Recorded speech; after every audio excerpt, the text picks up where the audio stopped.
तो दोस्तों कैसे हैं आप सभी का हमारे सुकून एफएम चैनल पर हार्दिक स्वागत है। दोस्तों आज हम सुनेंगे हमारे सीक्रेट घर जमाई पते के एपिसोड नंबर 21 को। अगर आप पहली बार आए हैं तो चैनल को सब्सक्राइब कर लें, वीडियो को लाइक शेयर और कमेंट जरूर करें।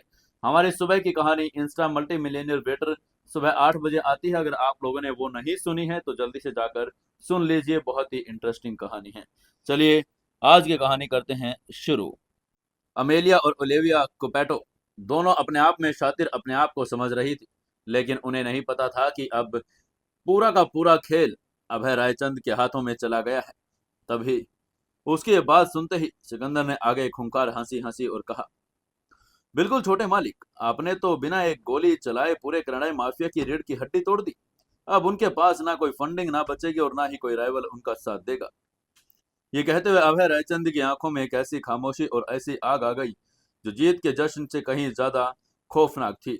अभय ने स्क्रीन पर अमेलिया की कार की लोकेशन दूर जाते हुए देखकर कहा, मैंने कहा था ना सिकंदर, जब मैं इनका नकाब नोचूंगा तो इनके चेहरे की चमड़ी भी इनके साथ उधेड़ दूंगा। अमेलिया और ओलिविया को लग रहा है कि उन्होंने मेरी काव्या को बर्बाद कर दिया। वो कल सुबह का इंतजार कर रही हैं। उन्हें कल सुबह तक का सूरज देखने दो। ये कहते हुए अभय ने अपने कोट के बटन बंद कर लिए और उसका वो माफिया वाला अवतार अब अपने सबसे चरम पर आ चुका था। अभय ने अपनी भारी आवाज में कहा, काव्या की प्रेगनेंसी की वजह से मैं इन चुड़ैलों को सीधा नहीं मारना चाहता, लेकिन अब उन्होंने खुद अपने कफन में कील ठोक ली है। कल सुबह जब इन्हें पता चलेगा कि मल्होत्रा इंडस्ट्री को कुछ नहीं हुआ, बल्कि इनका अपना ही पूरा कनाडाई एम्पायर रातों रात कंगाल हो चुका है, तब इन दोनों के चेहरे पर जो खौफ होगा वो देखने लायक होगा। तभी सिकंदर ने अपने हथियार को चेक करके पूछा, तो अब हमारा अगला कदम क्या है छोटे मालिक? क्या हम इनके सेफ हाउस को उठा लें? उसकी यह बात सुनकर आगे से अभय ने एक बहुत ठंडी और दर्दनाक मुस्कान के साथ कहा, नहीं, ये दोनों खुद चलकर मेरे पास आएंगे। जब इनका सिंडिकेट हैक हो चुका होगा तो ये बौखला जाएंगे और ये आखिरी बार मुझ पर और काव्या पर जानलेवा हमला करने की कोशिश करेंगे। और वही पल होगा जब मैं काव्या की आंखों से उस शक की पट्टी को हमेशा के लिए खोल दूंगा। काव्या खुद अपनी आंखों से देखेगी कि वो जिसे अपनी छोटे बहन समझ रही थी वो असल में एक आस्तीन का सांप है।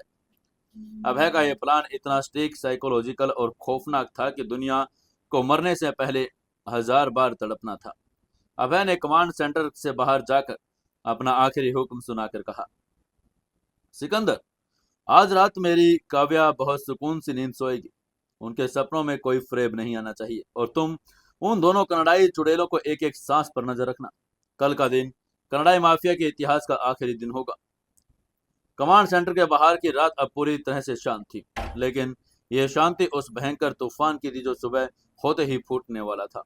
ओलिविया और अमेलिया कोपेटो एक खुफिया अड्डे में बैठकर वाइन पीते हुए अपनी काल्पनिक जीत का जश्न मना रही थी। उन्हें लग रहा था कि उन्होंने अभय रायचंद को घुटनों पर ला दिया और काव्या की दुनिया जला दी, लेकिन उन्हें इस बात का रत्ती भर भी एहसास नहीं था। जिस आग से वो खेल रही थी वो अभय रायचंद ने ही लगाई थी। कल सुबह का सूरज उनके लिए रोशनी नहीं, बल्कि मौत का साक्षात परवाना लेकर आने वाला था। तभी अमेलिया को कुछ याद आया तभी अमेलिया को कुछ याद आया। उसने वापस मुड़कर मल्होत्रा इंडस्ट्री की तरफ रुख कर लिया। अरे नहीं, मैं ट्रेंडर्स की डिटेल तो डाउनलोड करना भूल गई। ये कहकर वो जल्दी से वापस मल्होत्रा इंडस्ट्री के कैबिन की तरफ भागी। कुछ देर बाद मल्होत्रा इंडस्ट्री की 60 मंजिला कांच की इमारत के अंदर, जहां सिर्फ कुछ सिक्योरिटी गार्ड्स की गश्त चल रही थी, उसी इमारत के बड़े सुरक्षित एग्जीक्यूटिव मैनेजर के कैबिन में अमेलिया कोपेटो बैठी हुई थी। अमेलिया के सामने रखा लैपटॉप नीली और हरी रोशनी से चमक रहा था। उसके चेहरे पर एक बड़ा खौफनाक और शातिर घमंड से भरा मुस्कान तैर रही थी।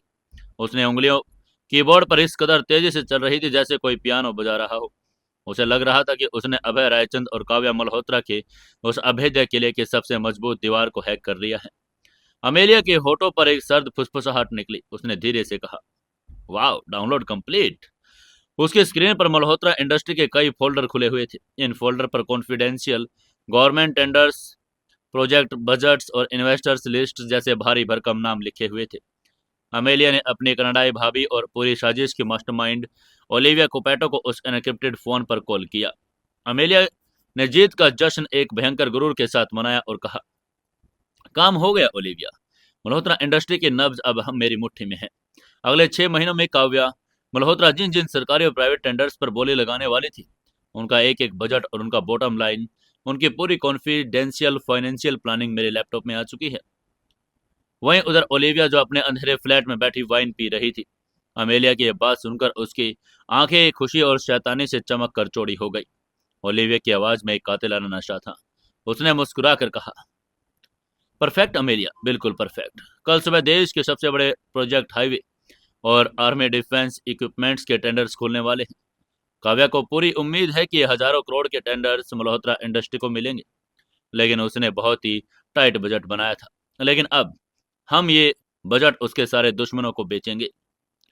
तभी उधर से अमेलिया ने अपनी फाइनल फाइलें स्क्रिप्ट करके और कहा, मार्केट के राइवल्स को लाइन पर लो, उन्हें बता दो कि हमारे पास मल्होत्रा इंडस्ट्री की असली बजट है। अगर वो काव्या के बजट से सिर्फ 1 करोड़ रुपए भी कम की बोली लगाएंगे तो सारे टेंडर्स उनके हो जाएंगे। काव्या के हाथ सिर्फ नाकामी लगेगी। जब कंपनी को कोई प्रोजेक्ट नहीं मिलेगा तो मार्केट से पेन मिलेगा और इन्वेस्टर्स अपना पैसा निकाल लेंगे।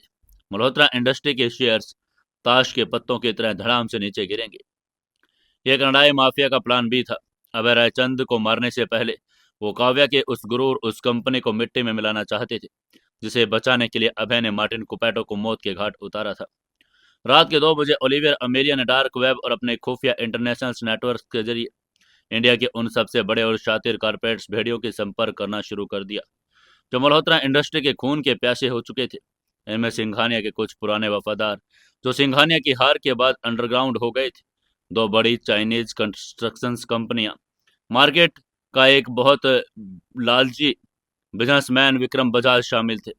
एक सीक्रेट वीडियो कॉन्फ्रेंसिंग कॉल पर ओलिविया कुपैटो ने अपना चेहरा छुपाकर वॉइस मॉड्यूलेटर का इस्तेमाल करके विक्रम बजाज और बाकी राइवल्स से बात किया। ओलिविया की मशीन आवाज उस कॉल पर गूंजी और उसने कड़क आवाज में कहा, जेंटलमैन, कल सुबह खुलने वाले डिफेंस और हाईवे टेंडर्स के लिए मल्होत्रा इंडस्ट्री की असली कोटेशन मेरे पास है। काव्या मल्होत्रा ने प्रोजेक्ट ए के लिए 1200 करोड़ और प्रोजेक्ट बी के लिए 850 करोड़ का बजट रखा। अगर कल सुबह सीलबंद लिफाफों में इससे सिर्फ 5 करोड़ कम की रकम भर दें तो कल शाम तक मल्होत्रा इंडस्ट्री मार्केट से साफ हो जाएगी। वहीं विक्रम बजाज और बाकी दुश्मन इस जानकारी को देखकर पागलों की तरह खुश हो रहे थे। विक्रम बजाज ने अपनी मूछों पर हाथ फेर कर हंसकर कहा, हो ये तो जैकपॉट है। काव्या मल्होत्रा बहुत उड़ रही थी उस अभय रायचंद के दम पर। कल जब सारे टेंडर्स हमारे नाम खुलेंगे तो उस घमंडी औरत का मुंह देखने लायक होगा। इसके बदले में तुम्हें क्या चाहिए? तभी ओलिविया ने अपनी कीमत बताकर कहा, $10 मिलियन मेरे ऑफशोर स्विस अकाउंट में अभी के अभी ट्रांसफर हो जाने चाहिए। वहीं मल्होत्रा इंडस्ट्री के दुश्मनों के लिए हजारों करोड़ के टेंडर्स के सामने रकम कुछ भी नहीं थी। उन्होंने ओलिविया के बताए गए अकाउंट्स में पैसे ट्रांसफर कर दिए और फाइलें अपलोड कर दी।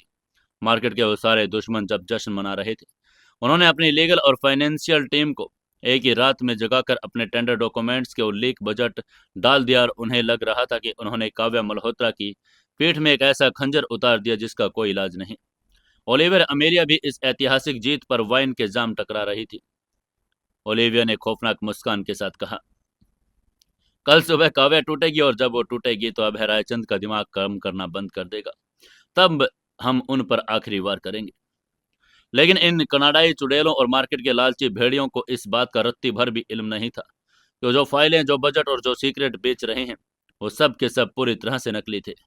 ये तो अभय रायचंद द्वारा बिछाया गया एक डिजिटल मौत का जाल था। अमेलिया ने मल्होत्रा इंडस्ट्री के असली सर्वर्स को नहीं बल्कि रायचंद एम्पायर की साइबर टीम द्वारा बनाए गए एक हनी पोर्ट को हैक किया था। दुश्मन अपनी मौत का जश्न मना रहे थे और शिकारी खामोशी से उनके गले का फंदा कस रहा था। अगली सुबह का सूरज जब निकला तो दिल्ली की हवा में एक अजीब सी ठंडक थी। काव्या मल्होत्रा अपने उसी कैबिन में बैठी थी। कल हॉस्पिटल में जो हुआ, प्रेगनेंसी की उस खबर ने उसके दिल के उस नफरत के ज्वालामुखी को कुछ हद तक शांत जरूर कर दिया था, लेकिन समीक्षा कपूर के साथ वाले उस तस्वीर का जहर अभी भी उसके दिमाग में एक टीस बनकर चुभ रहा था। काव्या की आंखों में एक भारी टीस थी। डॉक्टर की हिदायत के बावजूद वो आज ऑफिस आ गई थी क्योंकि आज उन अहम टेंडर्स के नतीजे आने वाले थे। दोपहर के करीब 1 बज रहे थे तभी काव्या के कैबिन का दरवाजा खुला और बिना किसी दस्तक के खुला। काव्या ने अपनी नजरें उठाई। दरवाजे पर अभय रायचंद खड़ा था। उसने एक बहुत ही साधारण ब्लैक शर्ट और ग्रे ट्राउजर पहना था। उसके चेहरे पर वो माफिया डॉन वाली कोई सख्ती खौफ नहीं था, आज उसका चेहरा एक बहुत ही फिक्रमंद, शांत और बड़ा प्यार करने वाला पति का था। अभय के कदमों की आहट भी आज बड़ी खामोश थी। अभय ने बहुत ही धीमी और नर्म आवाज में कहा, काव्या। आगे से काव्या ने अपना पेन मेज पर रख दिया और अपनी नजर चुरा कर कहा, तुमने कहा था ना अभय कि तुम मेरे कैबिन में नहीं आओगे। मैं यहाँ काम करने आई हूँ। लेकिन आगे से अभय आगे बढ़ा। उसने काव्या की बात का बुरा नहीं माना।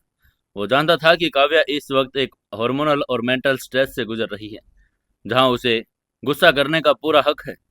अभय ने काव्या की मेज के पास खड़े होकर बड़े ही इत्मीनान से कहा, मैं तुम्हें काम से रोकने नहीं आया काव्या, लेकिन डॉक्टर श्रुति ने तुम्हें सख्त हिदायत दी है कि तुम्हें इस हालत में कोई स्ट्रेस नहीं लेना।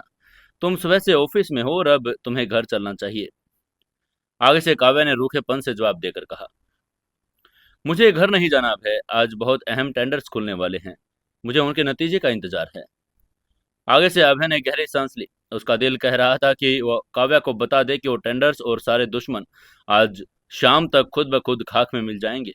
उसकी कंपनी पूरी तरह से सुरक्षित है, लेकिन वो काव्या को अंडरवर्ल्ड के खेल में नहीं उलझाना चाहता था। अभय ने काव्या की कुर्सी के हैंडल पर अपना हाथ रखकर एक बहुत ही मिन्नत भरे लहजे में कहा, काव्या मेरी जान, टेंडर्स कंपनी को मिलते रहेंगे। कंपनी का नुकसान या फायदा हमारी जिंदगी से बड़ा नहीं। तुम्हारे अंदर हमारा बच्चा पल रहा है। अगर तुम इस तरह लगातार स्क्रीन को घूरती रहोगी, टेंशन लोगी, तो उसका असर उस नन्ही जान पर पड़ेगा। प्लीज मेरी खातिर ही नहीं तो उस बच्चे की खातिर मेरे साथ घर चल पड़ो। अभय की आवाज में एक पिता की जो तड़प थी, उसने काव्या के सख्त और पत्थर हो चुके दिल को एक पल के लिए पिघला दिया। काव्या ने अनजाने में अपना एक हाथ पेट पर रख लिया। एक माँ का एहसास उसे अब अपने कॉर्पोरेट गुरूर से पीछे हटने पर मजबूर कर रहा था। काव्या ने एक लंबी सांस छोड़ी और बिना कुछ कहे अपना लैपटॉप बंद कर दिया। उसने अपना हैंडबैग उठाया और खड़ी हो गई। उसने धीरे से सिर्फ एक शब्द कहा, चलो। यह सुनते ही अभय के होठों पर एक गहरी, सुकून भरी और हल्की मुस्कान आ गई। जब अभय और काव्या कैबिन से बाहर निकले तो पूरे ऑफिस में एक अजीब खामोशी छा गई। कॉरिडोर के ठीक सामने ओलिविया आ रही थी और उसके चेहरे पर वही मासूमियत का नकाब था। ओलिविया ने जैसे ही काव्या को अभय के साथ जाते देखा तो उसके अंदर घबराहट पैदा हुई। ओलिविया ने दौड़कर पास आकर पूछा, काव्या दी, आप जा रही हैं, लेकिन अभी तो टेंडर्स के रिजल्ट। लेकिन इससे पहले कि वो अपनी बात पूरी कर पाती, काव्या ने बड़ी थकी आवाज में कहा, मुझे थोड़ा अच्छा महसूस नहीं हो रहा ओलिविया। मैं घर जा रही हूँ, तुम लोग ऑफिस संभाल लेना। तभी ओलिविया की नजरें अभय से जा टकराई। अभय रायचंद की उन लाल और कातिलाना आंखों ने ओलिविया को इस तरह से घूरा जैसे कोई बाज अपने शिकार की गर्दन को नाप रहा हो। अभय ने एक शब्द भी नहीं कहा, लेकिन उसकी वो खामोशी घोर नहीं ओलिविया की रूह को कपा देने के लिए काफी थी। अभय की आंखों में वो साफ पैगाम लिखा था। उसकी आंखें चीख चीख कर कह रही थी कि मैं तुम्हें तुम्हारे ही बिछाए हुए जाल में जिंदा दफनाऊंगा, मिसेज को बैठो। तभी अभय ने अपना हाथ आगे बढ़ाया और बहुत ही प्रोटेक्टिव तरीके से काव्या की कमर के पीछे हवा में रखा बिना उसे छुए, ताकि वो उसे सुरक्षित लिफ्ट तक लेकर जा सके।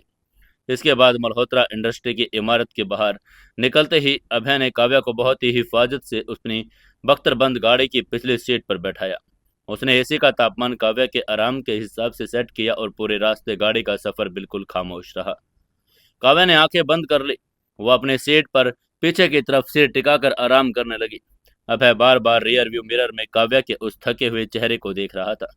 उसका दिल खून के आंसू रो रहा था कि उसकी पत्नी को इस हालात में भी उस शक के जहर में गुजरना पड़ रहा है, वो जो कनाडाई डायन ने बोया था। अभय ने मन ही मन अपनी पत्नी से एक खामोश वादा करके सोचा, बस कुछ वक्त और मेरी जान, तुम्हारे दिमाग का वो सारा शक, वो सारा जहर मैं हमेशा के लिए मिटा दूंगा।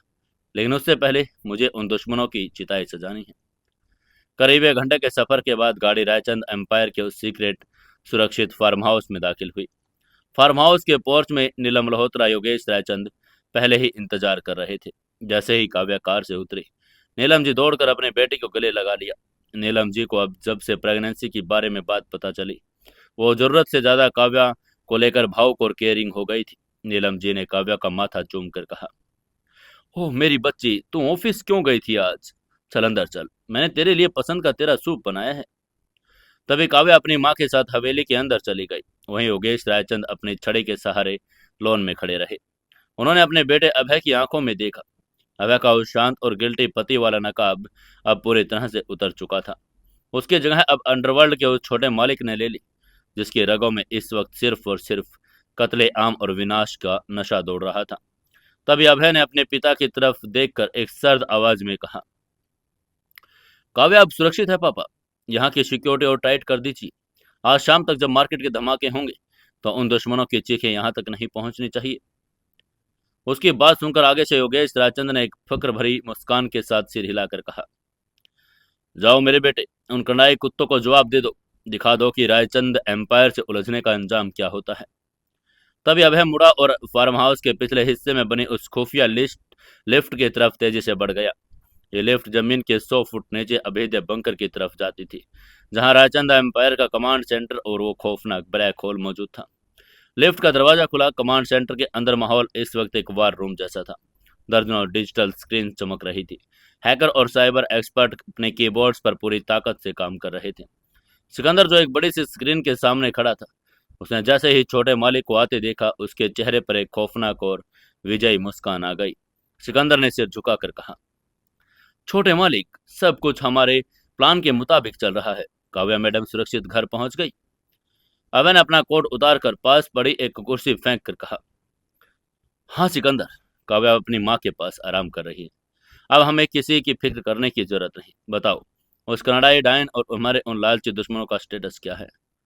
यह कहकर उसने अपनी शर्ट के ऊपरी 2 बटन खोल लिए। अभय अपनी उस भारी और आरामदायक बोस चेयर पर जाकर बैठ गया। उसकी नजरें सामने लगी दीवार पर उस स्क्रीन पर टिक गई। स्क्रीन पर एक तरफ शेयर मार्केट का लाइव ग्राफ चल रहा था और दूसरी तरफ उन सभी राइवल विक्रम बजाज, चाइनीज कंपनियां और सिंघानिया के गुर्गों की कंपनियों का डेटा फ्लैश हो रहा था। तभी सिकंदर ने एक टैबलेट हाथ में लेकर रिपोर्ट देना शुरू करके कहा, मालिक, अमेलिया कुपेटो ने जो फर्जी और जहरीला डेटा मल्होत्रा इंडस्ट्री के सर्वर से हैक किया था, वो डेटा उसने मार्केट के इन सभी राइवल्स को बेच दिया और इन बेवकूफ़ों ने उस डेटा को पूरी तरह से आंख मूंद कर भरोसा भी कर लिया है। उसकी बात सुनते ही आगे से चीफ हैकर रॉबिन ने स्क्रीन पर एक हिस्सा जूम करके कहा, छोटे मालिक, आप देख सकते हैं, आज सुबह जो डिफेंस और हाईवे के टेंडर खुले हैं, उन सभी टेंडर्स में विक्रम बजाज और बाकी राइवल्स ने जो बिड लगाई, वो काव्या मैडम के असली बजट से बहुत कम है। तभी अभय ने एक बहुत ही शातिर और खौफनाक हंसी हंसकर अपनी बात पूरी करके कहा, लेकिन वो बिड असल में हमारे द्वारा बनाए गए फर्जी बजट से मैच कर रही है। उन बेवकूफ़ों को लग रहा है कि उन्होंने मल्होत्रा इंडस्ट्री को मात दे दी, लेकिन उन्हें यह नहीं पता कि उन्होंने जिस बजट पर साइन किए वो उनके लिए एक सुसाइड नोट है। ये कहकर अभय रायचंद की उस साइबर और कॉरपोरेट हवानियत का असली खाका अब खुलने सामने आ रहा था। तब अभय ने अपनी कुर्सी पर पीछे की तरफ टिक कर पूछा, तुमने उस टेंडर फाइल्स में कौन सी पॉइजन पिल्स डाली थी सिकंदर? उसके बाद सुनकर सिकंदर की आंखों में एक शैतानी चमक आ गई।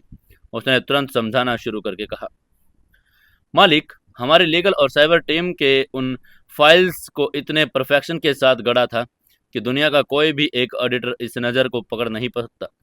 सबसे पहले डिफेंस वाली टेंडर फाइल में हमने एक छिपा हुआ क्लोज डाल दिया, जिसके मुताबिक जो भी कंपनी उस प्राइस पर बिड करेगी, उसे अपने सारे इंटरनेशनल बैंक अकाउंट और ब्लैक मनी के फंड्स को गवर्नमेंट के रडार पर डिक्लेयर करना होगा। विक्रम बजाज और उन चाइनीज कंपनियों ने लालच में आकर बिना पढ़े उस फाइल को सबमिट कर दिया।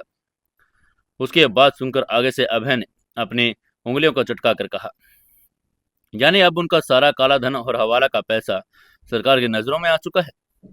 तभी सिकंदर ने खूंखार तरीके से हंसकर कहा, बिल्कुल मालिक, सेबी, ईडी, सीबीआई के सर्वर्स पर ऑटोमेटेड रेड फ्लैग्स जनरेट हो चुके हैं। उन राइवल्स के बैंक अकाउंट्स अगले आधे घंटे में फ्रीज होने वाले हैं। उसकी बात सुनकर आगे से अभय ने तुरंत आगे पूछा, और हाईवे प्रोजेक्ट वाले टेंडर में? इसके बाद सिकंदर ने उसकी बात का जवाब दे पाता इससे पहले रॉबिन ने अभय को अपने स्क्रीन पर दिखाकर कहा, उसमें तो हमने और भी भयानक जाल बिछाया था सर। उस प्रोजेक्ट की जो टेक्निकल स्पेसिफिकेशंस थी, उसमें हमने अंडरवर्ल्ड सिंडिकेट्स की कुछ शेल कंपनियों के नाम सप्लायर के तौर पर डाल दिए थे। यानी जिस भी कंपनी ने वो टेंडर भरा, वो अनजाने में ही इंटरनेशनल टेरर फंडिंग और ब्लैक लिस्टेड कंपनियों के साथ जुड़ गई। अभय रायचंद की साजिश एक ऐसे न्यूक्लियर बम की तरह थी जिसका धमाका गोलियों से नहीं बल्कि पेपर्स और सर्वर्स के जरिए होने वाला था। अमेलिया कुपेट और ओलिविया को लग रहा था कि उन्होंने मल्होत्रा इंडस्ट्री को बर्बाद कर दिया, टेंडर्स राइवल्स को दिलवा दिए। राइवल्स खुश हो रहे थे कि उन्होंने काव्या मल्होत्रा का पत्ता साफ कर दिया, लेकिन असल में अभय रायचंद के उन सभी राइवल्स को एक ही झटके में आतंकवादी फंडिंग और मनी लॉन्ड्रिंग और नेशनल सिक्योरिटी थ्रेट के जुर्म में फंसा दिया गया। तभी सिकंदर ने घड़ी की तरफ देखकर कहा, मालिक, दोपहर के 3 बज चुके हैं। टेंडर की स्क्रूटिनी खत्म हो चुकी है। सरकारी एजेंसियों ने अपना काम शुरू कर दिया। अब धमाके होने शुरू होंगे। इसी समय उधर दिल्ली के एक बड़े आलीशान 5 स्टार होटल के सीक्रेट स्वीट में विक्रम बजाज और सिंघानिया के बाकी गुर्गे वाइन के गिलास टकरा रहे थे। विक्रम बजाज ने सिगार का धुआं उड़ाकर जोर से हंसकर कहा, काव्या मल्होत्रा की कहानी खत्म। सारे के सारे टेंडर्स अब हमारे नाम खुल गए हैं। मल्होत्रा इंडस्ट्री के शेयर्स अब मार्केट में कौड़ियों के भाव गिरेंगे। उस कनाडाई एजेंट ने अपना काम बहुत शानदार किया है। तभी दूसरे दुश्मन ने कहा, हमें आज रात बहुत बड़ी पार्टी करनी चाहिए। लेकिन उसकी हंसी या जश्न या शिगार का धुआं। तभी स्वीट का भारी दरवाजा एक भयंकर धमाके के साथ टूटा। स्वीट के अंदर 1 दर्जन पुलिस वाले, एंटी टेररिज्म स्क्वाड के कमांडोज और ईडी के अफसर हथियारों के साथ घुस आए। एक सीनियर ऑफिसर ने विक्रम बजाज के सीने पर पिस्तौल तान कर कहा, कोई अपनी जगह से हिलेगा नहीं, हैंड्स अप। विक्रम बजाज के हाथ से वाइन का गिलास छूटकर फर्श पर गिर पड़ा और चकनाचूर हो गया। विक्रम बजाज ने घबराकर अपना रोब झाड़ने की कोशिश करके कहा, ऑफिसर, ये क्या बदतमीजी है?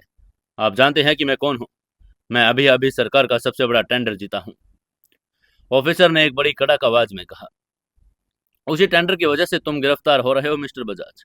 तुम्हारे टेंडर डॉक्यूमेंट्स में इंटरनेशनल टेरर ऑर्गेनाइजेशंस और शेल कंपनियों का पैसा लगा है। तुम्हारे सारे बैंक अकाउंट फ्रीज किए जा चुके हैं। तुम पर नेशनल सिक्योरिटी के तहत देशद्रोह का मुकदमा दर्ज हुआ है। उसके बाद सुनते ही विक्रम बजाज और वहां मौजूद सारे दुश्मनों को पैरों तले की जमीन खिसक गई। उनके चेहरों का रंग ऐसे उड़ गया जैसे किसी ने उनका सारा खून चूस लिया हो। विक्रम बजाज हकलाने लगा। उसने हकला कर कहा, टेरर फंडिंग, देशद्रोह, ये झूठ है। वो डेटा तो मल्होत्रा इंडस्ट्री का था। हमने तो सिर्फ, लेकिन पुलिस वालों को कुछ सुनने के लिए तैयार ही नहीं थे। उन्होंने विक्रम बजाज और बाकी गुर्गों को कॉलर से पकड़कर घसीट कर स्वीट से बाहर निकालना शुरू कर दिया। पूरी दिल्ली और मुंबई के कॉरपोरेट हलकों में एक भयंकर तूफान आ गया। एक के बाद एक उन सभी कंपनियों के ऑफिस पर छापे पड़ने लगे जिन्होंने मल्होत्रा इंडस्ट्री का वो लीक हुआ बजट इस्तेमाल किया था। और कुछ ही घंटों के अंदर मार्केट के वो सारे भेड़िए और सारे दुश्मन जो काव्या मल्होत्रा को बर्बाद करना चाहते थे, वो सब पुलिस लॉकअप्स में सलाखों के पीछे पड़े अपनी जिंदगी की भीख मांग रहे थे। दूसरी तरफ मल्होत्रा इंडस्ट्री की इमारत में बैठी अमेलिया कुपैटो अपने कैबिन में बैठकर न्यूज चैनल्स को देख रही थी। न्यूज में विक्रम बजाज और बाकी राइवल्स की गिरफ्तारी की खबरें फ्लैश हो रही थी। अमेलिया की आंखें खौफ और भयंकर सदमे से चौड़ी हो गई। उसने चौंक कर कहा, क्या? उसने जो सोचा था यहाँ बिल्कुल उल्टा हो रहा था। उसने राइवल्स को डेटा दिया ताकि वो काव्या को बर्बाद कर दे, लेकिन राइवल्स खुद बर्बाद हो गई। अमेलिया के कांपते हुए हाथों ने तुरंत ओलिविया को कॉल किया। अमेलिया की आवाज में अब वो कनाडाई घमंड नहीं था, बल्कि रूह कपा देने वाला डर था। उसने कांप कर कहा, ओलिविया, हमारा प्लान बी फेल हो गया। हमने जिन्हें डेटा बेचा वो गिरफ्तार हो चुके हैं। उन पर टेरर फंडिंग के इल्जाम लगे हैं। वहीं ओलिविया जो कैफे में बैठी थी, अमेलिया की यह बात सुनकर हाथों से कॉफी का कप छूट गया और उसने घबरा कर कहा, क्या बकवास कर रही हो अमेलिया? तुमने तो मल्होत्रा इंडस्ट्री का असली डेटा हैक किया था ना? वहीं अमेलिया चीख पड़ी। उसे अब अपनी हैकिंग के उस भयंकर भूल का एहसास हो रहा था। उसने घबरा कर कहा, वो असली डेटा नहीं था ओलिविया। अभय रायचंद ने हमारे साथ एक बहुत ही खौफनाक माइंड गेम खेला है। उसने जानबूझकर एक फर्जी सर्वर खुला छोड़ दिया। उसने वो जहरीला डेटा हमें परोसा ताकि हम उसे मार्केट में बांटे और उसके सारे दुश्मन खुद ब खुद खत्म हो जाए। उसने हमारा इस्तेमाल एक औजार की तरह किया ओलिविया। कनाडाई डेंजरस वीडियोज अब एक समझ में आ चुका था कि उन्होंने किस इंसान से पंगा लेने की गलती कर ली। ओलिविया की सांसें गले में अटकने लगी। उसने घबरा कर कहा, वो इंसान नहीं अमेलिया, वो एक शैतान है। इसी समय उधर रायचंद एम्पायर के उस अस्पताल में बने कमांड सेंटर में अभय रायचंद अपनी उस विशाल कुर्सी पर बैठा था। मेन स्क्रीन पर ब्रेकिंग न्यूज के सारे दुश्मनों की गिरफ्तारी की खबरें और सिकंदर, रंगा, पाशा, सारे हैकर्स उस ऐतिहासिक और बिना एक गोली चलाए मेरे जीत का जश्न मना रहे थे। अभय ने ऑफिस में कॉफी मग को उठाया और बहुत ही खामोश लेकिन बरलैंकरी हंसी हंसा। अभय ने स्क्रीन पर चल रही न्यूज रिपोर्ट्स को देखकर एक एक लफ्ज को मौत की तरह चबाकर कहा, तुम मेरे ही घर में घुसकर मेरी कंपनी को बर्बाद करना चाहती थी अमेलिया कुपैटो। मैंने तुम्हारे ही हाथों से, तुम्हारे ही कीबोर्ड से अपने उन दुश्मनों की कब्रें खुदवा दी जिन्हें मैं मारना चाहता था। ये कहकर अभय की आंखों में वो लाल आग धधकने लगी। उसने अपनी कुर्सी से उठकर आगे कहा, लेकिन ये तो सिर्फ शुरुआत है। मेरे बाहरी दुश्मनों को तो खत्म हो गई, लेकिन मेरे घर के अंदर जो दोनों कनाडाई चुड़ैलें अभी सांस ले रही हैं, जिन्होंने मेरी काव्या को रुलाया, उनका हश्र तो अब शुरू होगा। उसकी आवाज पूरे कमांड सेंटर में गूंज गई। इसके बाद अभय मुड़ा और उसने सिकंदर की तरफ देखकर कहा, सिकंदर, ओलिवियर अमेलिया को अब पता चल चुका है कि प्लान फेल हो गया। अब वो पैनिक करेंगी। अब वो छुप कर नहीं बल्कि सीधे हमला करने की कोशिश करेंगी। उसकी ये बात सुनकर आगे से सिकंदर ने अपनी पिस्तौल को लोड करके कहा, हम तैयार हैं छोटे मालिक, क्या मैं अभी जाकर उनकी गर्दनें तोड़ दूं? अभय ने बड़े ही खौफनाक और शातिर मुस्कान के साथ रोककर कहा, नहीं, वो दोनों औरतें बहुत चालाक हैं। अगर हमने हमला सीधा किया तो वो कोई और चाल सकती थी। मैं उन दोनों को एक ही जगह पर एक ही साथ दबोचना चाहता हूँ, और वो जगह होगी हमारे ये फार्म हाउस। अभय रायचंद की इस बात ने सिकंदर को भी हैरान कर दिया। उसने चौंक कर कहा, फार्म हाउस? लेकिन छोटे मालिक, काव्या मैडम। तब अभय ने अपनी रणनीति का वो आखिरी और सबसे खतरनाक पन्ना खोलकर कहा, काव्या बिल्कुल सुरक्षित रहेगी। मैं उन दोनों को अपने इस घर में इनवाइट करूंगा। मैं उन्हें मौका दूंगा जिसका वो इंतजार कर रही है। जब वो दोनों मौत के इस जाल में खुद चलकर आएंगी, तो मैं उनके सामने ही उस आलिया को नकाब को नोच कर काव्या को दिखाऊंगा। मैं काव्या के दिमाग का वो सारा शक हमेशा के लिए मिटा दूंगा। अभय रायचंद ने अपने सारे मोहरे बिछा दिए थे। माफिया कनाडाई को लग रहा था कि अभय पर हमला करने की प्लानिंग कर रहे हैं, लेकिन असल में अभय रायचंद उनके लिए उस अंडरग्राउंड ब्लैक होल में 2 नए पिंजरे तैयार करवा चुका था। एक ऐसा नर्क जहां से बाहर निकलने का रास्ता किसी भी नक्शे में नहीं था। रायचंद एम्पायर के उस पाताल में बने कमांड सेंटर के अंदर जीत का जश्न जरूर था, लेकिन अभय रायचंद का दिमाग अभी भी अपनी सबसे बड़ी और नाजुक चुनौती पर अटका था। बाहरी दुश्मनों को तो उसने एक ही नफरत और जहर ओलिविया ने घोला था। इसका इलाज किसी भी गोली या हैकिंग से मुमकिन नहीं था। अभय अपनी भारी लेदर की कुर्सी पर बैठा, अपनी आंखें बंद किए हुए। डॉक्टर श्रुति की वो गंभीर चेतावनी उसके कानों में बार बार गूंज रही थी, काव्या मैडम प्रेग्नेंट है, उन्हें खतरा नहीं होना चाहिए। इसलिए अभय ने बहुत ही गहराई से पूरी स्थिति का विश्लेषण करके सोचा, अगर मैं सीधे जाकर काव्या को बता दूं कि उसकी प्यारी सहेली आलिया शर्मा ओलिविया कोपैटो है, और मैं उसे बता दूं कि औरत हमारे घर में हमारा कत्ल करने के लिए खुशी है, उसी का भाई मुंबई में मारा गया था, तो काव्या डर के मारे पागल हो जाएगी। काव्या को अपनी जान से ज्यादा इस अजन्मे बच्चे की फिक्र है। माफिया, कत्लेआम, एक इंटरनेशनल सिंडिकेट का खौफ उसके नाजुक दिमाग की नसें फाड़ देगा। मैं उसे ये सच नहीं बता सकता, कम से कम अभी तो नहीं। लेकिन दूसरी तरफ अगर अभय काव्या को कुछ भी नहीं बताता, तो काव्या अभी भी समीक्षा कपूर के साथ धोखा देने वाला एक बेवफा पति मान रही थी। ओलिविया का वो फ्रेब काव्या को अभय से दूर कर रहा था। अभय ने अपनी आंखें खोलकर बड़बड़ा कर कहा, मुझे काव्या की नजरों में उस आलिया का नकाब नोचना भी है, और काव्या को उस कनाडाई माफिया वाले खौफ से बचाना भी है। उसकी आंखों में अब एक ऐसी कूटनीतिक और मास्टरमाइंड चमक थी जो किसी भी राजनेता और रणनीतिकार को भी मात दे दे। अभय ने कमांड सेंटर की खामोशी को तोड़कर आवाज देकर कहा, सिकंदर। सिकंदर तुरंत अभय के पास आया और उसने सिर झुकाकर कहा, जी छोटे मालिक। तभी आगे से अभय ने एक बड़ा शांत लेकिन सधे हुए लहजे में कहा, तुम्हें एक बहुत ही अहम और नाजुक काम करना है। हमें काव्या के सामने आलिया का पर्दाफाश करना है, लेकिन हम काव्या को यह नहीं बताएंगे कि आलिया कनाडाई माफिया ओलिविया कोपैटो है। हम काव्या को यह भी नहीं बताएंगे कि उसका मकसद हमारी जान लेना है। उसकी यह बात सुनकर सिकंदर थोड़ा हैरान हुआ। उसने चौंक कर कहा, तो फिर हम बताएंगे कैसे मालिक? मैडम को यह कैसे यकीन दिलाएं कि वो लड़की धोखेबाज है? अभय के होठों पर एक बहुत ही शातिर मुस्कान आई। अभय ने अपनी शानदार प्लानिंग का खुलासा करके कहा, हम आलिया को एक कॉर्पोरेट जासूस और एक लालची, पैसों की भूखी धोखेबाज साबित करेंगे। काव्या एक बिजनेस वूमन है। वो कॉर्पोरेट की गंदी राजनीति, पैसों के लालच और राइवल्स की चालों को बहुत अच्छी तरह समझती है। अगर उसे पता चलेगा कि आलिया ने सिर्फ चंद पैसों के लालच में मल्होत्रा इंडस्ट्री के सीक्रेट चुराने के लिए दोस्ती का नाटक किया, तो काव्या को गुस्सा जरूर आएगा। उसे आलिया से नफरत भी होगी, लेकिन उसे खौफ महसूस नहीं होगा। कॉर्पोरेट धोखा एक आम बात है, लेकिन माफिया का धोखा जानलेवा सदमा होता है। यह अभय रायचंद का एक ऐसा साइकोलॉजिकल फिल्टर था जिसके जरिए वो सच को इस तरह पेश करने वाला था, शक भी खत्म हो जाए और काव्या को कोई साइड इफेक्ट भी ना हो। इसलिए अभय ने स्क्रीन की तरफ इशारा करके कहा, मुझे कुछ ऐसा सबूत तैयार करके दो सिकंदर, जिनसे ये साबित हो जाए कि आलिया शर्मा ने मल्होत्रा इंडस्ट्री के कुछ गद्दार इन्वेस्टर्स या राइवल्स के पैसे खाए। कुछ ऐसी ऑडियो रिकॉर्डिंग्स या बैंक ट्रांसफर के फर्जी मैनिपुलेटेड सबूत बनाओ जिनमें आलिया ये कबूल कर रही हो कि उसने समीक्षा कपूर वाले झूठी तस्वीर काव्या को दिखाई ताकि काव्या और मेरे बीच झगड़ा हो, काव्या का ध्यान कंपनी से हट जाए। वही सिकंदर अभय की बात को गहराई से देखकर दंग रह गया। उसने मुस्कुराकर कहा, मालिक, आप सच में इंसान के दिमाग को पढ़ने वाले जादूगर हैं। अगर काव्या मैडम को यकीन हो गया कि वो तस्वीर को और शक को सिर्फ कंपनी को डुबोने के लिए कॉर्पोरेट चाल थी, तो उनका वो सारा गुस्सा अपने आप ही आप पर से तुरंत आलिया की तरफ मुड़ जाएगा। उन्हें माफिया का डर भी नहीं सताएगा। उसकी यह बात सुनकर आगे से अभय ने सिर हिलाकर कहा, बिल्कुल, काव्या को लगना चाहिए कि आलिया ने मेरी और समीक्षा की उस तस्वीर का सिर्फ फायदा उठाया। उसे लगना चाहिए कि आलिया ने उस नॉर्मल तस्वीर को एक गलत कहानी के साथ उसे दिखाया ताकि काव्या डिप्रेशन में चली जाए और कंपनी पर से उसका कंट्रोल खत्म हो जाए। जाओ सिकंदर, मुझे 1 घंटे के अंदर वो सारे सबूत एक फाइल में चाहिए। काव्या अभी फार्म हाउस में है।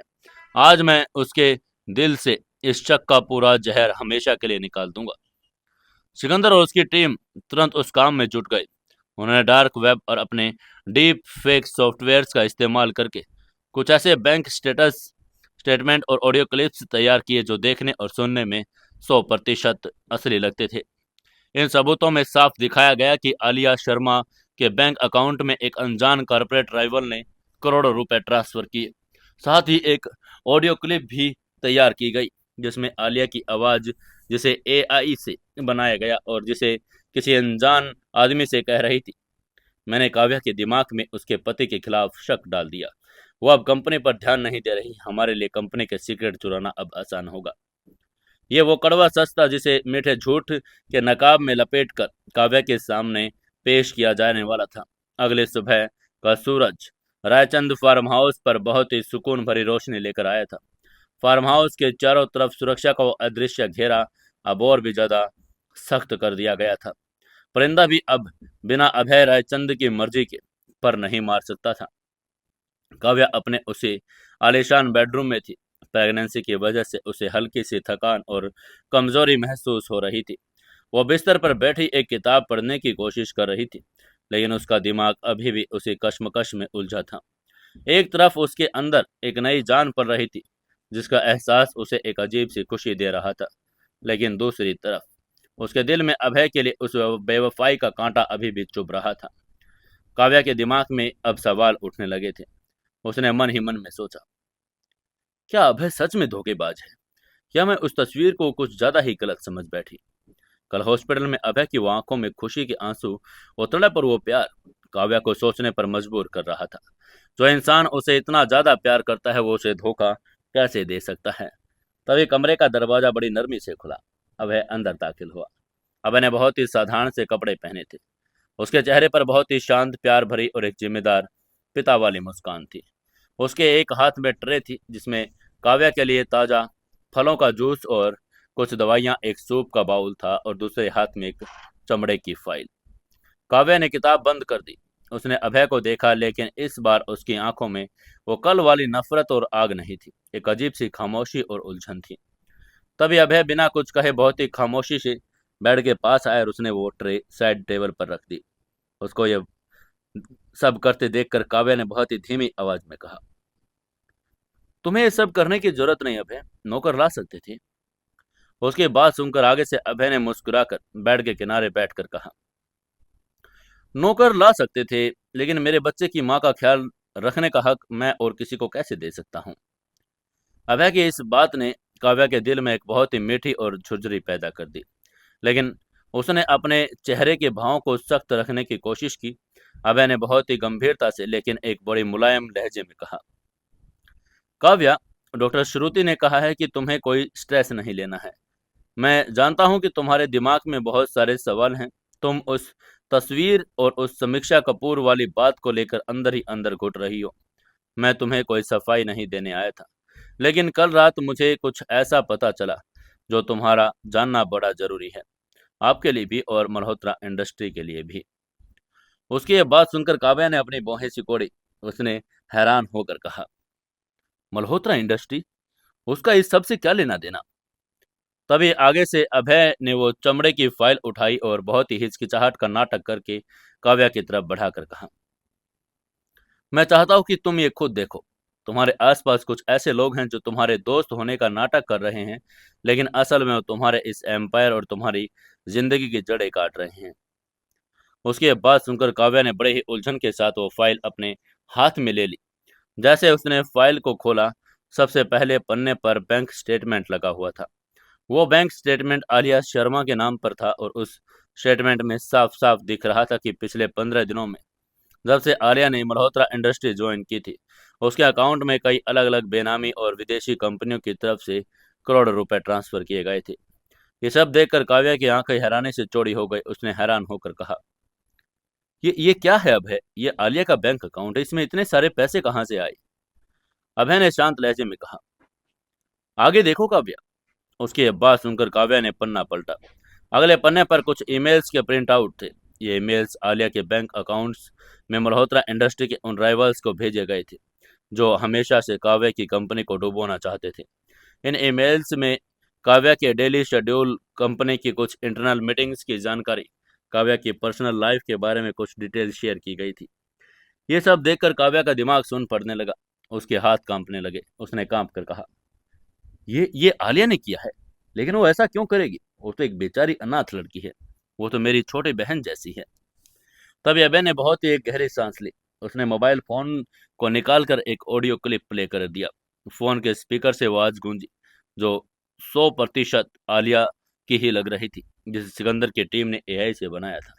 रिकॉर्डिंग में आलिया की आवाज में उसने कहा, हाँ, मेरा काम लगभग पूरा हो चुका है। काव्या बहुत इमोशनल बेवकूफ़ है। उसने मुझे अपने सबसे अच्छे दोस्त मान लिया। मैंने कल वो तस्वीर दिखा दी थी और वो अभय और समीक्षा वाली। मैंने उसे इस तरह मैनिपुलेट किया कि वो अपने पति पर शक कर रही है और डिप्रेशन में जा रही है। उसका पूरा ध्यान कंपनी से हट चुका है। आप लोग अपना काम शुरू कर सकते हैं। मल्होत्रा इंडस्ट्री अब कमजोर हो चुकी है। ये ऑडियो क्लिप सुनते ही काव्या के हाथों से वो फाइल छूटकर बेड पर गिर गई। उसका मुंह खुला का खुला रह गया। उसकी आंखों में एक ऐसा भयानक सदमा, एक ऐसी हैरानी और एक ऐसा अविश्वास था जिसे बयां नहीं किया जा सकता था। उसने धीरे से कहा, आलिया। काव्या की आवाज कांप रही थी। उसे अपने ही सुनने की ताकत पर यकीन नहीं हो रहा था। तभी अभय ने बहुत ही हमदर्दी से, एक रक्षक के भाव से काव्या के दोनों हाथों को अपने हाथों में थाम लिया। अभय ने अपनी आंखों में एक बनावटी लेकिन बड़े ही असल से दिखने वाला दुख लाकर कहा, मुझे माफ कर दो काव्या। मैं तुम्हें इस तरह हर्ट नहीं करना चाहता था, लेकिन जब मैंने खुद उस तस्वीर को लेकर इतनी ज्यादा तुम टूट गई हो देखा, तो मैंने अपनी लीगल और साइबर टीम से इसकी जांच करवाई। मैंने उन्हें पता लगाने को कहा कि आखिर ऑफिस के उस प्राइवेट लाउंज में वो तस्वीर खींची किसने थी।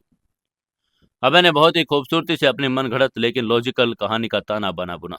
अभय ने काव्या की आंखों में सीधा देखकर कहा, काव्या, वो तस्वीर खींचने वाली कोई और नहीं बल्कि वो आलिया थी। वो बेचारी लड़की नहीं है काव्या। वो बड़ी ही शातिर, लालची, प्रोफेशनल कारपोरेट स्पाई है। उसे हमारे राइवल्स ने, उन मार्केट के भेड़ियों ने पैसे देकर हमारी कंपनी में प्लांट किया था। उसकी ये बात सुनकर काव्या की आंखों में आंसू बहने लगे। ये आंसू अब अभय के लिए नहीं बल्कि उस विश्वासघात के लिए थे जो उसके अपनी दोस्त ने उसके साथ किया था। काव्या ने सिसक कर कहा, लेकिन लेकिन अभय, वो तस्वीर, तुम उस समीक्षा के साथ, वो तुम्हारे चेहरे को छू रही थी। तभी आगे से अभय ने बड़ी ही नरमी से काव्या के गालों को आंसू पोंछ कर कहा, वो तस्वीर एक धोखा है काव्या। मैं मानता हूँ समीक्षा एक बहुत ही स्मार्ट और खूबसूरत औरत है। वो हमारी बिजनेस पार्टनर है। उस दिन लाउंज में मेरी आंख में अचानक कुछ धूल या कीड़ा चला गया था। समीक्षा सिर्फ हमदर्दी के तौर पर मेरी आंख से वो कीड़ा निकालने की कोशिश कर रही थी और उसी एक सेकंड को उस आलिया ने छुप कर एक ऐसे एंगल से कैमरे में कैद किया जिससे वो देखने में कोई इंटीमेट और रोमांटिक तस्वीर लगे। अभय का झूठ इतना परफेक्ट और आम जिंदगी वाला था, काव्या को उस पर यकीन करने में एक सेकंड भी नहीं लगा। वहीं अभय ने समझाना जारी रखकर आगे कहा, आलिया का मकसद सिर्फ इतना था कि वो इस झूठी तस्वीर के जरिए तुम्हारे दिमाग में जहर घोले। वो जानती थी कि तुम मुझसे कितना प्यार करती हो। अगर वो तुम्हारे प्यार को शक में बदल देगी तो तुम टूट जाती। तुम्हारा सारा फोकस कंपनी से हट जाता और यही वो चाहती थी, ताकि वो तुम्हारे पीठ के पीछे कंपनी के सारे सीक्रेट्स उन राइवल्स को बेच सके उसने चंद रुपयों के लालच में आकर तुम्हारे जज्बातों के साथ बहुत ही घिनौना खेल खेला है काव्या। उसकी ये बात सुनकर काव्या ने अपने चेहरे को अपने दोनों हाथों में छुपा लिया और वो फूट फूट कर रोने लगी। इस बार उसका रोना उस धोखेबाज पति के लिए नहीं था, बल्कि अपनी उस मासूमियत और अपनी उस बेवकूफ़ी के लिए था, जिसके चलते उसने एक गद्दार को अपनी सगी बहन मान लिया था। काव्या ने रोते हुए कहा, मैं कितनी बेवकूफ़ हूँ अभय। मैं कैसे उसकी उन मीठी बातों में आ गई। उसने मुझे इमोशनली इतना ब्लैकमेल किया और वो मेरे सामने अपने अनाथ होने का रोना रोती रही। मैं मैं तुम पर शक करने लगी। मैंने तुम्हें इतना पाकीज़ा प्यार पर तुम्हारे उस रक्षक वाले वजूद पर शक किया अभय। मुझे मुझे माफ़ कर दो अभय, मुझे माफ़ कर दो, मैं बहुत बुरी हूँ। काव्या ने आगे बढ़कर अभय को कसकर अपने गले से लगा लिया। वो अभय के सीने में अपना सिर छुपाकर इस कदर रो रही थी, जैसे कोई बच्ची अपनी गलती पर पछता रही हो। वहीं अभय का दिल इस वक्त एक अजीब सी राहत और सुकून से भर गया। उसकी वो साइकोलॉजिकल चाल 100% कामयाब हो गई थी। काव्या के दिमाग में समीक्षा कपूर का वो शक, वो सारा जहर अब हमेशा के लिए धुल चुका था। काव्या को अमर प्यार अब वापस अपने उसी मुकाम पर लौट आया था। और सबसे बड़ी बात, काव्या को कोई माफिया जानलेवा खौफ नहीं सता रहा था। उसके लिए आर्या सिर्फ एक लालची कारपोरेट जासूस थी, जो पैसों के लिए गद्दारी कर रही थी। अभय ने काव्या की पीठ को बड़े ही प्यार से थपथपा कर कहा, रो मत मेरी जान, शांत हो जाओ। इसमें तुम्हारी कोई गलती नहीं। जब कोई इतने शातिराना तरीके से हमारे जज्बातों से खेलता है, तो अच्छे अच्छे लोग धोखा खा जाते हैं। तुम तो बहुत मासूम हो। तभी काव्या ने अभय के सीने से सिर उठाकर कहा, मैं उसे छोड़ूंगी नहीं अभय। मैं उस आलिया को पुलिस के हवाले करूंगी। मैं उस कारपोरेट फ्रॉड और विश्वासघात का मुकदमा करूंगी। उसने मेरी कंपनी और मेरी जिंदगी के साथ खिलवाड़ किया। उसकी आंखों में अब एक सीओ वाला गुस्सा आ चुका था। उसकी ये बात सुनकर अभय ने बड़ी ही खामोशी और रक्षक वाली मुस्कान के साथ कहा, तुम्हें कुछ करने की जरूरत नहीं है काव्या। अभय जानता था कि अगर आलिया को पुलिस के हवाले किया गया तो वो कनाडाई माफिया अपना खूनी खेल शुरू कर देगी। अभय उसे पुलिस को नहीं बल्कि अपने अंडरग्राउंड ब्लैक होल को सौंपने वाला था। अभय ने काव्या को तसल्ली देते हुए एक झूठ बोलकर आगे कहा, मैंने लीगल टीम और सिक्योरिटी को बोल दिया है। हमारी टीम उस पर नजर रखे हुए है। हम उसे ऐसे नहीं जाने देंगे। हम पहले उससे वो सारे सबूत उगलवाएंगे कि पैसे किसने दिए थे, उसने कंपनी का कौन कौन सा डेटा बाहर भेजा। तुम बस शांत रहो। अब मल्होत्रा इंडस्ट्री और इस घर की पूरी जिम्मेदारी मेरी है। तुम सिर्फ अपने आराम और हमारे इस आने वाले बच्चे पर ध्यान दोगी। उसके इस बात को सुनकर काव्या ने बड़े ही सुकून भरी सांस ली और हामी में सिर हिला दिया। काव्या ने अभय के कंधे पर सिर टिकाकर कहा, मैं सच में बहुत थक गई हूँ अभय। मुझे अब इन कॉर्पोरेट धोखेबाज और इन पॉलिटिक्स से बहुत डर लगने लगा है। तुम सही कह रहे थे। मैं अभी भी बहुत सी चीजों को समझने से नाकाम हूँ, ना समझ हूँ। उसकी ये बात सुनकर आगे से अभय ने काव्या के माथे को चूमकर एक ऐसा खामोश वादा करके कहा, जब तक मैं जिंदा हूं काव्या, दुनिया का कोई भी धोखा, कोई भी खतरा तुम्हारी परछाई को भी नहीं छू सकता। जो दरअसल उस कनाडाई माफिया के लिए एक मौत का फरमान था। कमरे का माहौल अब पूरी तरह से शांत और प्यार से सरोबार हो चुका था। काव्या का वो सारा स्ट्रेस, वो सारा डिप्रेशन जो डाइवोर्स तक पहुंच गया था, वो अब एक बुरे सपने की तरह हवा में उड़ चुका था। काव्या अब पूरी तरह से बेफिक्र थी। उसे लग रहा था कि मामला सिर्फ कुछ पैसों और कारपोरेट जासूसी का था, जिसे उसका पति अपनी लीगल टीम के साथ मिलकर आसानी से सुलझा लेगा। डॉक्टर श्रुति की वो शर्त कोई स्ट्रेस नहीं अभय ने हवा दी थी। इसके बाद अभय ने काव्या को जूस पिलाया और उसे वापस बिस्तर पर लेटा दिया। अभय ने काव्या के ऊपर चादर उड़ाकर कहा, तुम आज पूरा दिन आराम करोगे। माँ जी तुम्हारे साथ रहेंगे। मैं बस ऑफिस जाकर इस आलिया वाले मैटर को हमेशा के लिए क्लोज करके आता हूँ। उसकी ये बात सुनकर आगे से काव्या ने बहुत ही प्यार भरी मुस्कान के साथ कहा, ठीक है अभय, अपना ख्याल रखना और आई लव यू, मुझ पर और मेरे इस बच्चे पर यह एहसान करने के लिए। अभय ने मुस्कुरा कर कहा, आई लव यू टू मेरी जान। ये कहकर अभय मुड़ा और कमरे से बाहर निकल आया।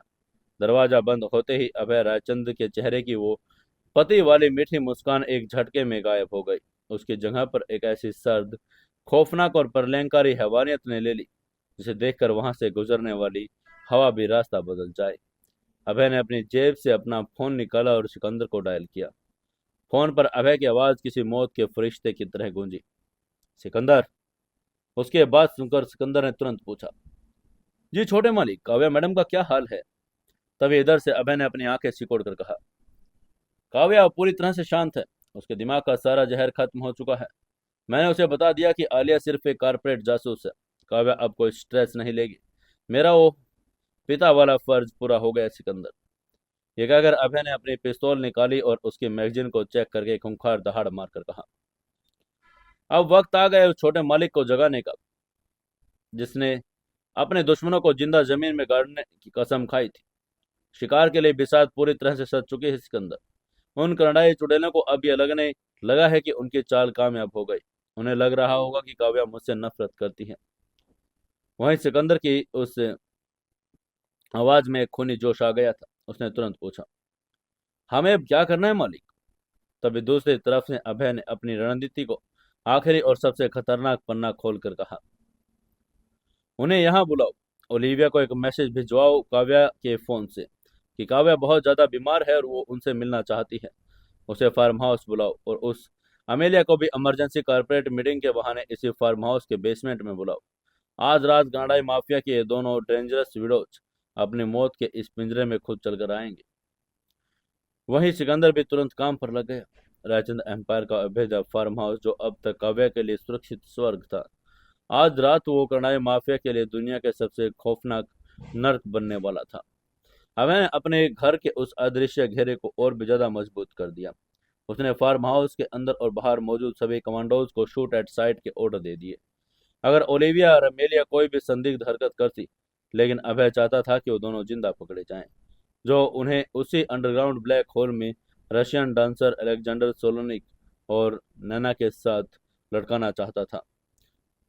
वो दुनिया के सारे सिंडिकेट्स को यह दिखाना चाहता था कि अभय रायचंद के परिवार की तरफ उठने वाली आंखों का अंजाम क्या होता है। वहीं उधर दिल्ली में ओलिविया कोपेटो अपने फ्लैट में बैठी थी और तभी उसे काव्या के फोन से एक मैसेज मिला, आलिया, मेरी तबीयत खराब है, मेरा बद घबरा रहा है, मुझे तुम्हारी जरूरत है, प्लीज अभी फार्म हाउस आ जाओ। ये मैसेज काव्या ने बोले कि अभय ने खुद काव्या के फोन से हैक करके भेजा। वह मैसेज पढ़ते ही ओलिविया के होठों पर जीत की एक घमंडी और खौफनाक मुस्कान आई। ओलिविया ने जोर से हंसकर अपने आप से कहा, हाँ, काव्या टूट चुकी है। वो उस अभय रायचंद से इतनी नफरत करने लगी है कि उसे अब अपने पति से ज्यादा मेरी जरूरत महसूस हो रही है। मेरा साइकोलॉजिकल वार पूरी तरह से कामयाब हो गया। ये चिल्लाकर ओलिविया ने तुरंत अमेलिया को कॉल किया। ओलिविया ने फोन पर चहक कर कहा, अमेलिया, वक्त आ गया है। काव्या ने मुझे फार्म हाउस बुलाया है और पूरी तरह से अकेली और डिप्रेशन में है। अभय रायचंद भी इस वक्त शायद कहीं छुपकर अपना दुख मना रहा होगा। आज रात हम उस रायचंद फार्म हाउस के अंदर दाखिल होंगे और उन दोनों की कहानी को हमेशा के लिए खत्म कर देंगे। तभी अमेलिया की तरफ से एक बड़ा ही शातिर और तैयार आवाज आई। ओलिविया ने अपनी स्नाइपर राइफल के पार्ट्स में एक गिटार केस में पैक करके कहा, मैं अभी निकल रही हूँ ओलिविया। मुझे भी अभय रायचंद के ऑफिस में एक मैसेज आया कि कंपनी के शेयर्स गिरने की वजह से एक इमरजेंसी मीटिंग फार्म हाउस पर रखी गई है। और बेवकूफ अभय सोच रहा है कि मैं उसकी कंपनी को बचाने के लिए उसकी मदद करूंगी। आज रात उस पूरे फार्म हाउस को हम मार्टिनो की मौत का शमशान बना देंगे। ये दोनों कनाडाई डेंजरस विडोज अपनी इस खौफनाक गलतफहमी और घमंड के नशे में चूर होकर सीधे अभय रायचंद के बिछाए उस मौत के जाल की तरफ निकल पड़ी थी। उन्हें इस बात का रत्ती भर भी अंदाजा नहीं था कि उनका वो मास्टरमाइंड प्लान भी बेनकाब हो चुका है। उन्हें नहीं पता था कि काव्या अब कोई शिकार नहीं है, बल्कि वो अब एक ऐसी रानी बन चुकी है जिसे सच पता है, जो अपने रक्षक की बाहों में सुरक्षित सो रही है। सबसे बड़ी बात, उन्हें यह भी नहीं पता कि फार्म हाउस के खामोश और अंधेरे गेट पर अभय रायचंद साक्षात यमराज का धारण रूप किए अपनी पिस्तौल को लोड किए उनके स्वागत के लिए खड़ा है। अरावली की पहाड़ियों की तलहटी में बसे रायचंद एम्पायर के उस सीक्रेट फार्म हाउस पर आज की रात किसी आम रात जैसी नहीं थी। आसमान पर अमावस्या का गहरा घुप अंधेरा छाया हुआ था। काले और भारी बादल चांद की रोशनी को पूरी तरह निगल चुके थे। हवा में एक अजीब सी खामोशी, खौफनाक और सर्द सीलन थी, जो हड्डियों के तक को कपा रही थी। बाहर के घने जंगलों से झिंगुरों और जंगली जानवरों की खौफनाक आवाजें आ रही थी, लेकिन फार्म हाउस के अंदर और उसके मेन दरवाजे पर एक ऐसी मौत जैसी खामोशी पसरी थी जो किसी बहुत बड़े प्रलय के आने का साफ संकेत कर रही थी। रात के ठीक 11:30 बज रहे थे। तभी फार्म हाउस की तरफ आने वाली और सुनसान और कच्ची सड़क पर एक काले रंग की मर्सिडीज गाड़ी की हेडलाइट्स ने अंधेरे का सीना चीरा। गाड़ी के टायरों ने सूखी पत्तियों बजरी को कुचलकर फार्म हाउस के मेन और भारी लोहे के गेट के सामने आकर ब्रेक कर लिया। गाड़ी का दरवाजा खुला और कनाडाई माफिया की रानी मार्टिन कुपैटो की विधवा और काव्या मल्होत्रा की तथाकथित सबसे अच्छी दोस्त ओलिविया कुपैटो मतलब आलिया शर्मा बाहर निकली। ओलिविया ने आज कोई आम लिबास नहीं पहना था। उसने आलिया शर्मा वाले उस सफेद सूट को उतार कर और आज उसने एक बड़ा चुस्त काले रंग का कैट सूट पहना था जो सिंथेटिक और क्लेवर के मिश्रण से बना था। यह सूट उसने लड़ने में एक रबर जैसी फ्लेक्सिबिलिटी और गोलियों से बचाव देता था। उसके भूरे बाल एक कसी हुई पोनीटेल में बंधे थे और उसकी आंखों में एक आज लचारी नहीं आंसू थे, बल्कि एक ऐसी खूंखार पैनी और जहरीली चमक थी जो किसी भूखी नागन की होती है। ओलिविया के होठों पर जीत का एक बहुत ही घमंडी और शैतानी गुरूर नाच रहा था। ओलिविया ने फार्म हाउस की उस विशाल और शांत इमारत को घूरते हुए मन ही मन सोचा, तुम्हारा खेल खत्म हुआ अभय रायचंद। तुमने मुझे मेरा नाम लेकर चुनौती दी थी ना। तुमने सोचा था कि मैं डर कर भाग जाऊंगी। बेवकूफ इंसान। काव्या के उस मैसेज ने मुझे बता दिया कि तुम्हारी पत्नी अभी भी मेरे ही जाल में तड़प रही है। वो तुमसे नफरत करती है। आज रात मैं काव्या के हाथों ही तुम्हारी बर्बादी का वो आखिरी पन्ना लिखवाऊंगी और फिर तुम दोनों को इसी घर में जिंदा जला दूंगी। ओलिविया को इस बात का रत्ती भर भी एहसास नहीं था कि वो मैसेज काव्या ने जो किया था तुम्हारी जरूरत है वो अभय रायचंद ने खुद अपने हैकर्स के जरिए भेजा था। ओलिविया को लग रहा था कि एक शिकार करने आई है, जबकि वो खुद शिकारियों के सबसे खौफनाक जाल में कदम रख चुकी थी। मेट के बाहर कोई गार्ड नहीं था। ओलिविया को थोड़ा अजीब लगा, लेकिन उसने सोचा कि शायद काव्या ने उसे अंदर बुलाने के लिए सिक्योरिटी को हटा दिया। ओलिविया ने बहुत ही फुर्तीली छलांग लगाई और 10 फुट ऊंचे लोहे के गेट को फांदकर फार्म हाउस के अंदरूनी हिस्से में दाखिल हो गई। लॉन में सिर्फ मध्यम पीली रोशनी जल रही थी। ओलिविया बहुत ही सदे हुए बिल्ली जैसे खामोश कदमों से मेन हवेली के दरवाजे की तरफ बढ़ने लगी। तभी हवेली के चारों तरफ बड़े बड़े हेलोजन फ्लड लाइट और एक साथ एक झटके में ऑन हो गई, जिससे चारों तरफ से उजाले ही उजाला हो गया। ओलिविया की आंखें उस अचानक पड़ी तेज रोशनी में चुंधिया गई। उसने अपने हाथों से अपने आंखों को कवर किया और जब उसने आंखें खोली तो उसके पैरों तले की जमीन खिसक गई थी। ओलिविया के चारों तरफ उस विशाल लॉन में राजन एम्पायर के 20 सबसे खूंखार हट्टे कट्टे और भारी हथियारों से लैस कमांडोज का एक गोल घेरा बना था। उन्होंने अपनी ऑटोमेटेड राइफल्स सीधे ओलिविया के सीने और सिर पर तानी हुई थी और ठीक घेरे के बीचों बीच एक मशीन गन को अपने चौड़े कंधों पर रखे सिकंदर खड़ा था। सिकंदर की आंखों में एक ऐसा खूनी और कातिलाना गुस्सा था जो भी वो अभी अवेलिया के चिथड़े उड़ा देगा। तभी सिकंदर ने जोर से कहा, welcome to hell Mrs Olivia कुपैटो। सिकंदर की भारी और गूंजती आवाज उस सन्नाटे को चीरती हुई आई। यह आवाज सुनकर ओलिविया का दिल एक सेकंड तक रुक गया। ओलिविया ने धीरे से कहा, ये कैसे हो सकता है? इन्हें मेरे आने का कैसे पता चला? और इन्हें मेरा नाम मतलब ये कोई इत्तेफाक नहीं, एक ट्रैप है। ओलिविया का शातिर दिमाग पलक झपकते ही पूरी सच्चाई समझ गया। तभी सिकंदर ने अपनी मशीन गन को कोक करके कहा, हाँ, तुम्हें क्या लगता था कनाडाई डायन कि तुम हमारे छोटे मालिक के घर में घुसकर हमारी काव्या मैडम को डसोगी? हम तुम्हें वापस जाने देंगे। छोटे मालिक ने तुम्हारे इस फ्रेब की चमड़ी उधेड़ कर रख दी है। आज तुम्हारा खेल खत्म। सिकंदर को लगा कि इतना भारी घेरा, इतनी बंदूकें देखकर ये औरत घुटनों के बल गिरकर अपनी जान की भीख मांगेगी। लेकिन सिकंदर अंडरवर्ल्ड के उस कनाडाई माफिया की इस कवीन को समझने में बड़ी गलती कर रहा था। ओलिविया के चेहरे पर सिर्फ खौफ कुछ सेकंड के लिए था। अगले ही पल उसी के होठों पर एक ऐसी दिल दहला देने वाली पागलों जैसी खूंखार हंसी गूंज उठी जिससे सारे कमांडोज भी हैरान रह गए। ओलिविया ने अपने दोनों हाथ हवा में फैलाए और कहा, ट्रैप, जाल। तुम्हारे उस अभय रायचंद को लगता है कि चंद बंदूकों से द डेंजरस विडो को हरा सकता है? ओलिविया ने अपनी आंखें सिकंदर पर टिका दी। उन आंखों में अब कोई इंसान नहीं बल्कि एक साक्षात आदमखोर शैतान जाग चुका था। ओलिविया कुपैटो सिर्फ एक हैकर या साइकोलॉजिकल माइंड गेमर नहीं थी। वो कनाडाई अंडरवर्ल्ड की सबसे खूंखार मार्शल आर्ट ग्रैंड मास्टर थी। उसने क्राव मार्गा, ब्राजीलियन जित्सु और दुनिया के सबसे कातिल जापानी विद्या निंजू में सालों ट्रेनिंग ली थी। उसके शरीर में एक तेंदुए जैसी फुर्ती और एक अजगर जैसी जकड़न थी। तभी सिकंदर ने अपने आदमियों को हुक्म देकर कहा, जिंदा पकड़ना है इसे, फायर मत करना, सिर्फ पैरों पर मारो। उसने यह हुक्म इसलिए दिया क्योंकि अभय रायचंद का साफ आदेश था कि उसे यह औरत जिंदा चाहिए रावली के तहखाने में लटाने के लिए। लेकिन उसकी यह बात सुनकर आगे से ओलिविया ने चिल्ला कर कहा, मुझे पकड़ने के लिए तुम्हें दोबारा जन्म लेना होगा कुत्तों। ये कहते हुए ओलिविया एक खौफनाक फुफकार के साथ अपनी जगह से हिले। इससे पहले कि सिकंदर के कमांडो ट्रिगर दबा पाते, ओलिविया की रफ्तार इतनी भयानक थी कि वो इंसानी आंखों को धोखा दे गई। वहीं सीधे उसने सबसे करीब खड़े दो कमांडोज की तरफ दौड़ लगाई और कमांडोज ने अपने राइफल के बट से ओलिविया के सिर पर वार करना चाहा।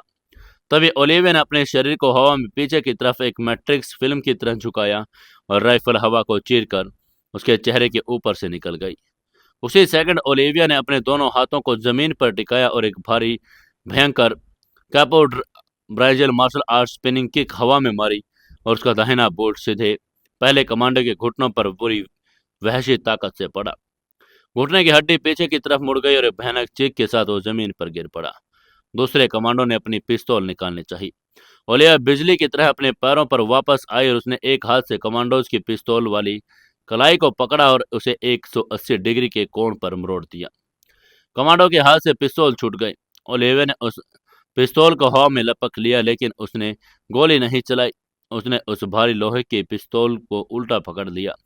उसके सख्त हिस्से की वो कमांडो के माथे में जितनी जोर से दे मारा कि कमांडो की खोपड़ी की हड्डी चटक गई और धड़ाम से नीचे गिर पड़ा। तभी सिकंदर ने दहाड़ कर अपनी गन नीचे की और खुद ओलिविया की तरफ भाग कर कहा, ये औरत नहीं है, इसे घेरो। उसी के साथ बाकी 18 कमांडोज एक साथ ओलिविया पर टूट पड़े, लेकिन ओलिविया के शरीर में कोई थकान नहीं थी। उसकी एनर्जी किसी मशीन की तरह काम कर रही थी। तब एक हट्टा कट्टा कमांडो पीछे से ओलिविया को दबोचने आया।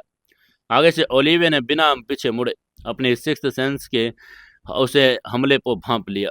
जैसे उस कमांडो ने ओलिविया की कमर में हाथ डाले, ओलिविया ने अपने शरीर को सेंटर ऑफ ग्रेविटी से नीचे किया और उसने उस 90 भारी भरकम कमांडो को अपने कदमों पर खींचा और जूडो की एक बड़ी परफेक्शन के भारी शोल्डर थ्रो तकनीक का इस्तेमाल करके उसे हवा में उछाल कर आगे जमीन पर पटक दिया। कमांडो की रीढ़ की हड्डी जमीन से जाकर टकराकर टूट गई। ओलिविया उस गिरे हुए कमांडो की छाती पर पैर रखकर हवा में 3 फीट ऊपर उछली। उसने एक फ्लाइंग नी माई थाई का सबसे घातक प्रहार किया। उसका घुटना हवा में उड़ते हुए सीधा सामने आ रहा था।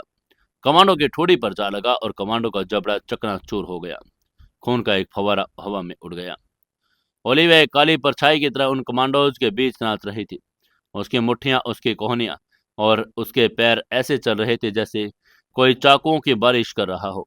वो उनके हथियारों को उन्हीं के खिलाफ इस्तेमाल कर रही थी। किसी की कलाई तोड़ रही थी, किसी की पसलियां में किक मार रही थी।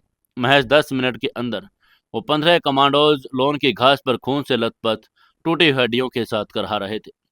सिकंदर का खून खोल उठा। अंडरवर्ल्ड का एक जल्लाद जिसने बड़े बड़े बाहुबलियों को धूल चटाई, वो एक भारी लोहे की रोड लेकर ओलिविया की तरफ दौड़ा। सिकंदर ने भारी रोड पूरी ताकत से ओलिविया के सिर की तरफ घुमा कर कहा, मैं तुम्हारी जान ले लूंगा। अगर वो रोड ओलिविया को गलती से लग जाती तो उसका सिर तरबूज की तरह फट जाता, लेकिन ओलिविया की फुर्ती किसी चीते से ज्यादा तेज थी। उसने अपने शरीर को एक स्प्लिट में जमीन में गिरा दिया। रोड उसके सिर के ऊपर से हवा को चीरती निकल गई। जैसे रोड गुजरी, ओलिविया ने जमीन से ही अपने पैरों को सिकंदर के पैरों में फंसाया और एक सीजर स्वीप मार दिया। सिकंदर का भारी शरीर संतुलन खो बैठा और वो पीठ के बल जमीन पर जा गिरा। सिकंदर अभी उठने की कोशिश कर रहा था। ओलिविया बिजली की तरह उसके ऊपर आ गई और उसने सिकंदर की बाहिनी बांह को पकड़ा और एक खौफनाक आर्म बार में जकड़ लिया। ओलिविया ने अपनी जांघों से सिकंदर के चेहरे को दबाया और अपनी सिकंदर के हाथ को पीछे की तरफ खींचना शुरू कर दिया। सिकंदर दर्द से चीख पड़ा। उसकी हड्डियां टूटने की कगार पर थी। तभी ओलिविया ने सिकंदर के चेहरे के पास छूकर एक कड़वी और मौत जैसी आवाज में कहा, तुम नौकर हो सिकंदर। नौकरों का काम मेरी राह रोकना नहीं।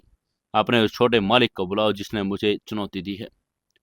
ये कहकर ओलिविया ने सिकंदर का हाथ तोड़ने ही वाली थी, तभी उस खामोश और खून से सने लॉन में अचानक बहुत धीमी लेकिन बड़ी खौफनाक और रौबदार तालियों की आवाज गूंजने लगी। ये सुनते ही ओलिविया ने सिकंदर को वहीं छोड़ दिया, एक झटकों में अपने पैरों पर खड़ी हो गई। हवेली की उस मेन दरवाजे के अंधेरे से एक शख्स धीरे धीरे बाहर निकलकर लॉन की रोशनी में आ रहा था। ये कोई और नहीं, अभय रायचंद था। अभय के अपने शरीर के हिस्से पर कुछ नहीं पहना था। उसका फौलादी मस्कुलर और चौड़ा सीना नंगा था। उसके सीने के दाहिने तरफ लगे ताजा टांके साफ नजर आ रहे थे, जो काव्या को बचाते हुए उसे लगे थे। उसने सिर्फ एक काले रंग का ट्रैक पैंट पहना था। उसके हाथों में लेदर के काले रंग के ग्लव्स थे। अभय का चेहरा किसी पत्थर की तरह भावहीन और सर्द था। उसकी आंखें लाल अंगारों की तरह चमक रही थी। वो चलते हुए लॉन के बीचों बीच आकर खड़ा हो गया और अभय ने अपनी तालियों को रोककर सर्द रूह कपा देने वाली आवाज में कहा, मैं तुम्हारी इस परफॉर्मेंस से बड़ा इम्प्रेस हूँ मिसिस कुपैटो। मुझे लगा था कि तुम कनाडाई डायने सिर्फ पीठ पीछे खंजर घोंपना और काव्या जैसी मासूम औरतों के दिमाग में जहर घोलना चाहती हो, लेकिन तुमने मेरे अपने आदमियों को मारकर साबित कर दिया कि तुम मार्टिन कुपैटो की बीवी कहलाने के लायक हो। वहीं ओलिविया की आंखें अभय को देखकर सिकुड़ गई। ओलिविया ने अपने दोनों हाथों की मुट्ठियां कसकर एक फाइनिंग स्टैंस लेकर कहा, तुम्हारा वो घमंड आज मैं इसी मिट्टी में मिला दूंगी अभय रायचंद। तुमने मेरे पति को तड़पा तड़पा कर मारा था। आज मैं तुम्हारी गर्दन की हड्डियां तोड़कर तुम्हारा कटा हुआ सिर तुम्हारे उस प्रेग्नेंट काव्या की गोद में रखूंगी और वो पागल हो जाएगी। अब क्या जवाब देगा अभय रायचंद? क्या अभय रायचंद उससे लड़ेगा और उसे हरा देगा? क्या ये लड़की अभय रायचंद को भी नहीं बख्शेगी? जानेंगे कल के एपिसोड में। दोस्तों, कहानी को ज्यादा से ज्यादा लाइक, शेयर और कमेंट जरूर से जरूर करें।